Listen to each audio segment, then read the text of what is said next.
I'm Dave Vaughn, and today I will present a country report on Zimbabwe for global change. Zimbabwe is a Central South African country. It's landlocked,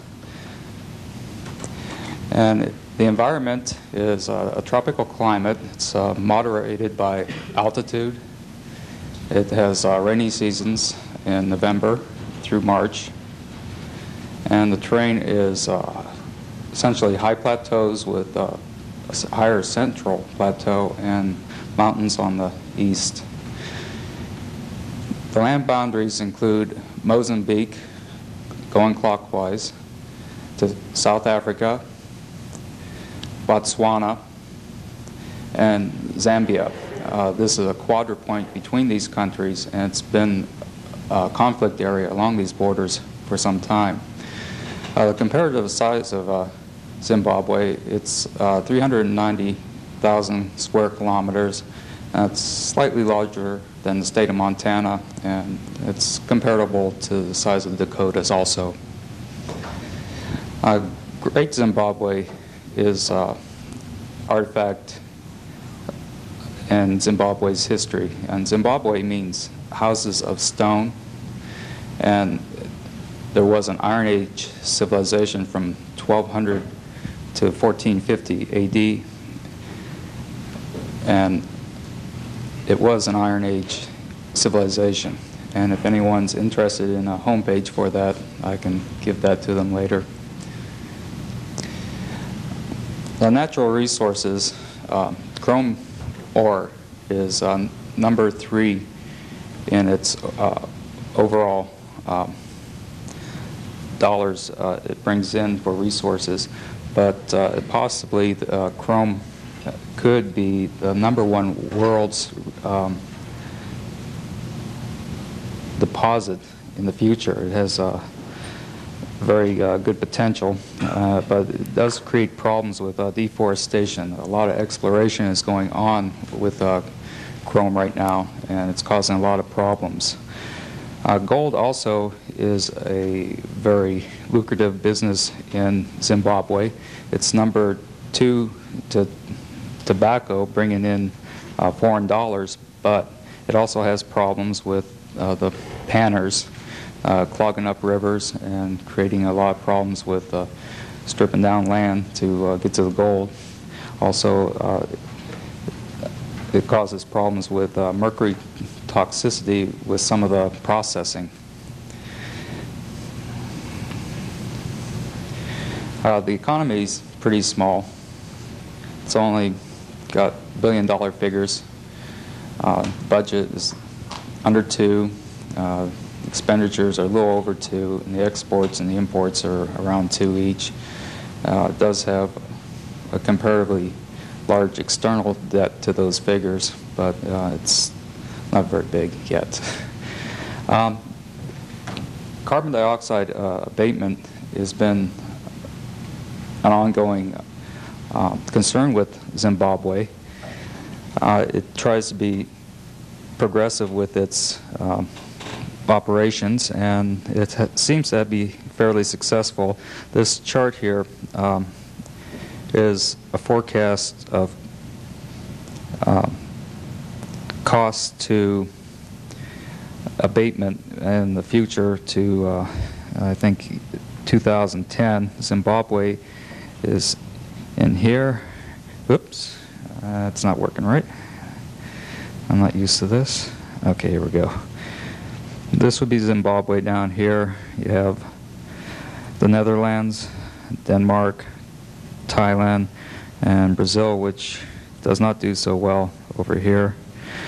And there's a number of systems such as efficiencies in boilers, industrial sectors, motors, hydro power, efficient furnaces, photovoltaic, coal for ammonia, and solar development. It brags a 38% reduction in the past 10 years. I think that may be optimistic, maybe an official figure.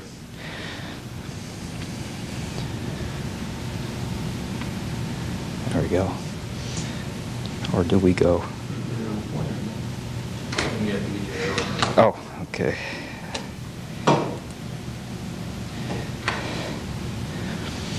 Okay, population is not very large. It's only barely into second digit millions. It's presently a little over 11 million. Life expectancy, 85 estimate was 41 and years and little. It's gone up a little bit, but not very much. I would effectively probably be toast by now. It does have a somewhat fair literacy rate, 78%.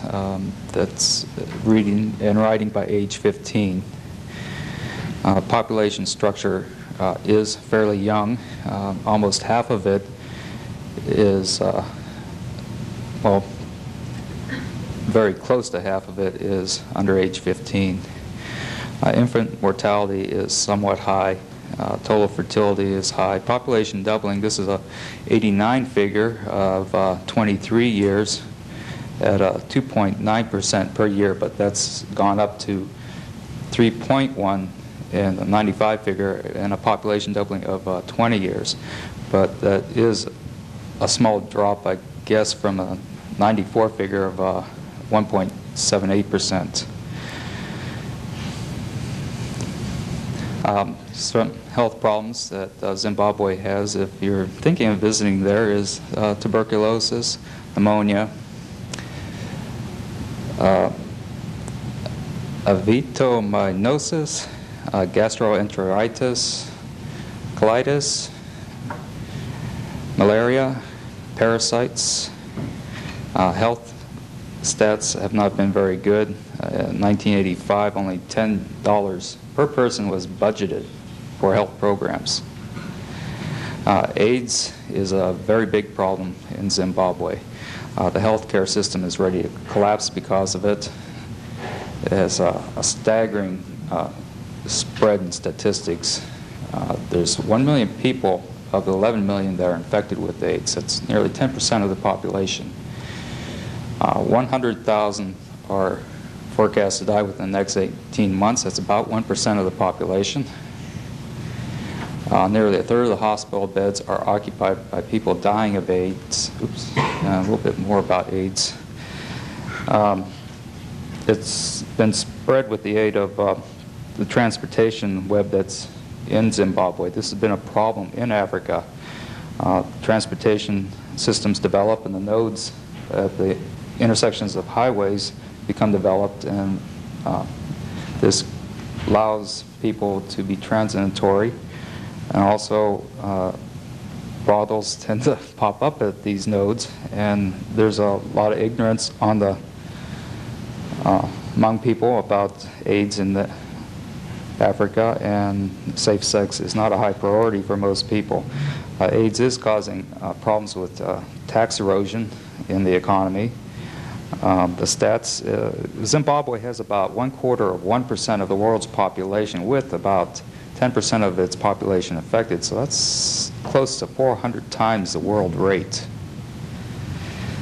That's a pretty staggering figure. Population pressures on the land are pretty good. People have been marginalized by past land policies.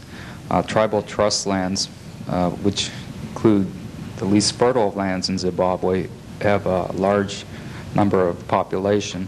Land erosion is fairly high. On average figures, 22 tons per land on what's called community lands, where many of the people live.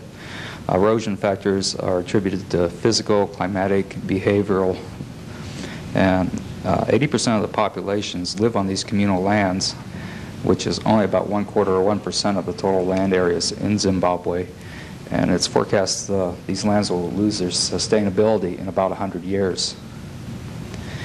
Land use, about 1/2 is considered forested and woodlands, and a third classified as other. 12% is meadows and pasture, and a little over 7% is arable land, and 1/4 or 1% is devoted to permanent crops, and employs 74% of the workforce of 3.1 million and supplies 40% of the exports in Zimbabwe. Agricultural goods, corn is a #1 staple in Zimbabwe. It's also used with ethanol production. Coffee is a major industry. If you ever had gourmet coffees from Africa, you very likely have sampled Zimbabwean coffee. Tobacco is a #1 foreign export in agriculture, but it's been hurt by anti-smoking programs in other countries. They do not like it. And there are about 4,500 large commercial farms in Africa on 40% of the divided lands. These communal lands occupy 42% of that land with 80% of the population, and it directly provides 20% of the gross national product and employs 3/4 of the workforce. And almost 1/2 of the exports are provided by it. Environmental issues include deforestation, soil erosion, land degradation, air and water pollution, poaching, and natural hazards such as droughts and occasional floods and severe storms. Deforestation has been aggravated by tourism. That's a growing industry in Zimbabwe. A lot of trees have been cut for the carving industry to provide tourists with things to bring back from Zimbabwe. And because of the poverty, a lot of trees are used for fuel despite alternatives that are being promoted by the country. Poverty exacerbates land degradation. They still do not have a lot of what they need to implement a lot of their progressive progressive ambitions. Air and water pollution is a problem because of development, farming, and industry in Zimbabwe.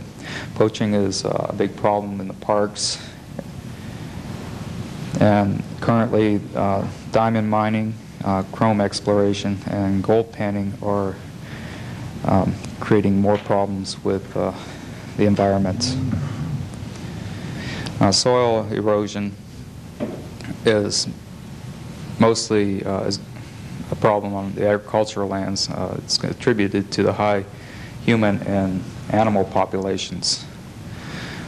15% of the soil in agricultural land is considered very badly eroded, 13% severely, 19% moderately, and 1/2 is in fair condition.